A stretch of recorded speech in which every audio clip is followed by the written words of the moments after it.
Hello, how you guys doing? What's going on? I am back here with some more commentary and some more reactions. Alicia Keys. Let's get into her story with Clive Davis and Jay-Z. They're telling a tale that you guys would want to listen to. I was so shocked listening and hearing Alicia Keys' story. I couldn't even believe it myself. And I'm sure it's so much stuff that we don't even know about. So I know you guys like these reaction videos. I definitely love to bring them to you guys. So make sure you guys like, share, and subscribe here at this YouTube channel. And I just want to say thank you all for the love and the likes. It really means a lot. All right, so let's hear what they have to say. No one, no one, no one. Some people want it all, but I don't want nothing at all. I know so much more about you, Alicia. I paid good money for the intel I got on you. And it was worth every penny. At 44, Alicia Keys finally broke her silence about the two most powerful men in music who controlled her career for decades. Clive Davis controlled her rise from the very beginning, shaping her music and managing her message. Please welcome the incredibly special Alicia Keys. Hi. Can you describe how Jay-Z approached you? Jay-Z came later, backing her moves publicly, while the real power plays happened behind the scenes. I'm here to honor one of the greatest that's ever done it. And I'm also here because before anything else, I was a true fan of your music, Jay. The woman known for being real spent 2 decades playing a role she couldn't walk away from. So let's get into it. Alicia Keys was born Alicia Augello Cook on January 25, 1981, in Hell's Kitchen, Manhattan. Her parents, Teresa Augello, a paralegal and part-time actress, and Craig Cook, an African-American flight attendant, separated when she was 2, leaving her to be raised by her mother alone in a one-room apartment at Manhattan Plaza, a subsidized housing complex. At 7, Alicia began piano lessons, something her mother insisted would provide positive focus amid their chaotic environment. She proved to be a prodigy, displaying natural ability that stunned her teachers. Music became her escape and sanctuary, a world where she had control and safety. She practiced for hours, losing herself in compositions by Beethoven, Chopin, and Mozart, while also being exposed to jazz, soul, and classical music through her mother's influence. At 12, Alicia began composing her own songs, blending her classical training with R&B and soul music. She attended the Professional Performing Arts School in Manhattan, studying vocal music and theater, and graduated as valedictorian at 16. Despite earning acceptance to Columbia University, she had already been discovered by a manager at 15, who got her signed to Columbia Records, making her one of the youngest artists ever signed to a major label. High school early, so I was about 16. Record deal. And I did. Wow. I had a record deal. I was signed to Columbia Records, and I was accepted to Columbia University.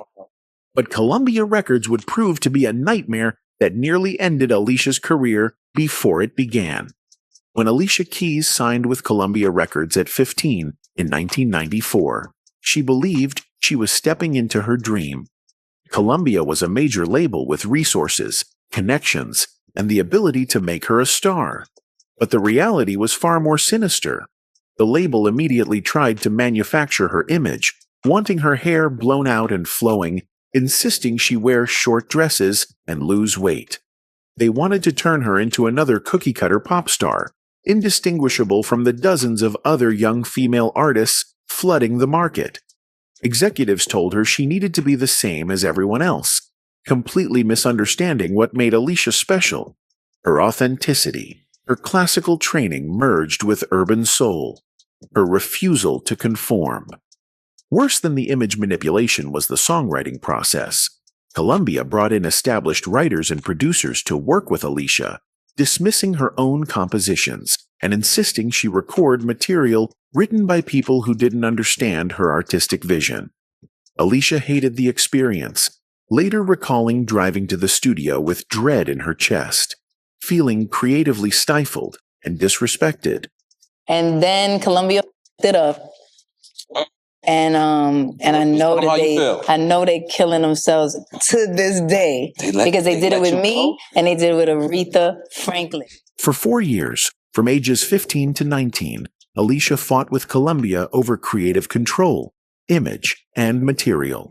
She refused to record songs she didn't believe in, refused to become the manufactured pop star they wanted.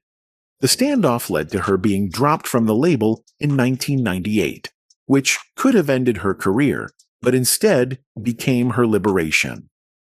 During those Columbia years, Alicia had been developing relationships with other industry figures who appreciated her talent and vision.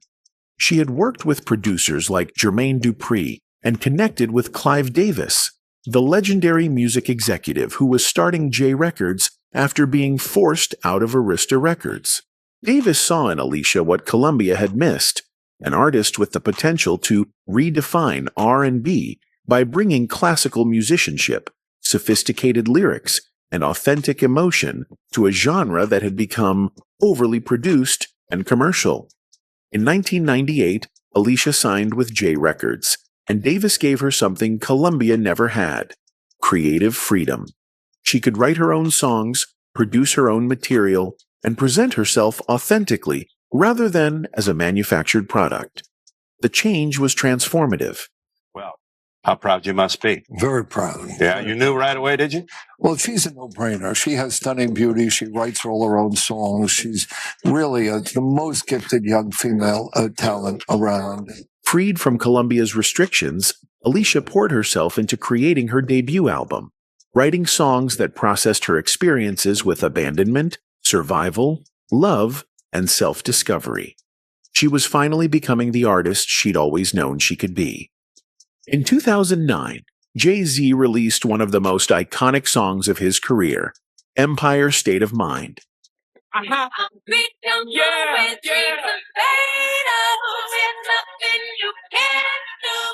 But what many people don't realize is that Alicia Keys wasn't the original plan. The track was nearly handed to someone else. The songwriters, Angela Hunta and Jane Sewell Ulepik, had crafted the hook with another vocalist in mind. And according to industry sources, Mary J. Blige was Jay's top choice at the time. She even performed an early version live before the final version was released. Jay-Z eventually pivoted, and Alicia Keys got the call. But even that didn't go smoothly. In a 2023 interview with Mix 94.7, Alicia recalled how hard it was for Jay to reach her in the first place. She admitted he nearly gave up on her completely. I actually had to record it a couple times. The first time I recorded it in LA, and it just didn't work. I thought it worked. I thought it sounded good, but he called me and he was like, you think you're going to be able to do them vocals again? And I was like, what? The industry moved quickly once Alicia came on board. The song went 9 times platinum. It won 2 Grammys. It was performed at the World Series, the VMAs, and became the defining anthem of New York hip-hop for a new generation. But behind the success, rumors began to build. Whispers circulated that Alicia's inclusion wasn't purely a musical decision. Some insiders believed Jay-Z pushed for her not just because of her voice, but because of the growing personal bond between them. She wasn't a Roc Nation artist. She wasn't signed to Jay, but somehow she was now tied to him forever through one of the biggest songs in his catalog. At the same time, Alicia was under the guidance of Clive Davis, the executive who signed her, shaped her debut album, and was known for managing every detail of his artist's images. And that's where Jaguar Wright's allegations came in. Jaguar Wright did not hold back in her recent rant about Alicia Keys. She accused Keys of being involved in an affair with Swizz Beatz while he was still married. Wright alleged that Keys had a habit of getting involved with other women's partners and wreaking havoc in their lives. According to Wright, Keys stole Swizz Beatz from his then-wife and caused a significant amount of pain and disruption. Wright also brought up a man named Antonio Gordon, claiming that both she and Keys had dated him. Wright said that Keys treated Gordon poorly and left him scarred from his relationship with her. Wright alleged that Gordon discovered Keys in bed with another man, which led to the end of their relationship. In her rant, Wright suggested that Keys' actions were influenced by Clive Davis, a powerful figure in the music industry. Wright claimed that Davis pressured Keys to go after her, threatening her career if she did not comply. This accusation paints a picture of an industry where artists are often coerced into actions that align with the agendas of those in power. Wright did not stop at accusations of infidelity and manipulation. She also attacked Keys' public image, accusing her of pretending to be someone she is not to maintain her career and popularity. Wright suggested that Keys goes to great lengths to hide her true self, including her by involving herself in high-profile relationships with men. Jaguar Wright's rant also included personal vendettas and public challenges. She recounted an incident at B.B. King's where she confronted Keys about her acne, mocking her appearance. Wright also challenged Keys to a physical fight, claiming she would come out victorious and calling her out for hiding behind her public persona. Meanwhile, Alicia stayed quiet. She didn't address Jaguar. She didn't push back against the rumors. She moved forward, performing, winning, and staying carefully on brand. But the timing was hard to ignore. The Empire State of Mind collaboration happened just as Alicia's mainstream popularity exploded. Clive Davis. Fans couldn't help but notice how quickly she went from R&B newcomer to industry centerpiece, flanked by two of the most powerful men in music. Alicia's version of the story says Jay-Z couldn't get through to her. Jaguar's version says he never had to, because Clive made sure the decision was already made. Before Alicia Keys was a household name, she was a teenager with a demo tape and a dream. And the person who took control of that dream, who shaped everything from her first single to her public image, was Clive Davis. Clive Davis had already made legends: Whitney Houston, Aretha Franklin, Janis Joplin. So when he found Alicia, he didn't just sign her, he built her, from the ground up. Well, she's a no-brainer. She has stunning beauty. She writes all her own songs. She's really the most gifted young female talent around. But what Alicia describes as support, others have called control. She was just 19 when she signed with J Records, Clive's newly launched label. He didn't let her original album go out as planned. He had it re-recorded, repackaged, and delayed. Clive insisted on softening the sound, polishing the tone, and pushing her into the adult contemporary lane that he believed would sell. Her braids, piano, and modest clothes gave her a safe image. Her lyrics focused on empowerment, heartbreak, and personal struggle, but never rebellion. Critics noticed the consistency. She wasn't raw like Lauryn Hill. She wasn't flashy like Beyoncé. She was calm, respectable, and protected. And that wasn't by accident. Some artists complained that Clive picked favorites, that he poured resources into Alicia while shelving others. And when Jaguar Wright later claimed Clive used Alicia as a weapon, positioning her for success while others were quietly blackballed, those same industry rumors came back into focus. What's clear is that Clive didn't just promote Alicia. He curated her. He managed the rollout of her debut like a political campaign. No scandal, no surprises, just talent, polish, and media-friendly charm. That control extended beyond music. Alicia rarely spoke out on industry politics. She avoided rap beefs. She didn't comment on the state of black female artists in the game. And for years, she stayed quiet through public accusations, whispers of backdoor deals, and aggressive gossip about her relationships. Some believe that silence was part of the strategy. They say Clive wanted her to be unproblematic, an artist who would never challenge the system because the system had already worked in her favor. She didn't have to demand a seat at the table. The seat had already been reserved. Even when rumors linked her to Jay-Z or accused her of being involved in Clive's industry games, Alicia stayed out of it.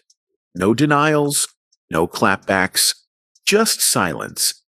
And in an industry full of noise, silence can be louder than anything else. By her mid-20s, Alicia was everywhere, performing at the Grammys, appearing on magazine covers, hosting global events.